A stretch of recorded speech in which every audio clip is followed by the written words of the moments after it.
मराठमोळ्या माणसाला झुणका भाकरी किंवा पिठलं भाकरी आवडत नाही असे खूप कमीच असतात. आज आपण अजिबात गुठळीनं होणारा झुणका बनवूया. तर इथे मी लोखंडाच्या कढईमध्ये तेल गरम केलं, त्यामध्ये टाकले 1 चमचा मोहरी. मोहरी छान तडतडले की एक मोठा कांदा जाडसर चिरलेला टाकायचा आहे. त्यानंतर यामध्ये ठेचा टाकायचा आहे. ठेचा बनवण्यासाठी इथे मी आलं, लसूण, हिरवी मिरची, कोथिंबीर, कढीपत्ता, एक मोठा चमचा जिरे हे आपल्याला जाडसर वाटून घ्यायचं आहे आणि तो तेलामध्ये छान परतून घ्यायचा आहे. एका साईडला मी 1.5 कप बेसन घेतलं आहे, त्यामध्ये थोडं कोमट पाणी टाकून आपल्याला त्याचा घोळ करून घ्यायचा आहे. ठेचा तेलामध्ये छान शिजला की यामध्ये टाकायचा हळद, चवीपुरतं मीठ आणि हिंग. आपण जो घोळ तयार केला होता तो टाकायचा आहे. व्यवस्थित मिक्स करून झाकण ठेवून आपल्याला हे शिजून घ्यायचं आहे.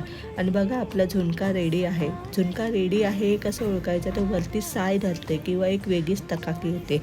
अशा प्रकारे झुणका करून बघा, खूप छान लागतो चवीला. गरमागरम भाकरीबरोबर सर्व करायचा आहे. तुम्ही कशा प्रकारे झुणका बनवता हे मला कमेंट करून नक्की सांगा.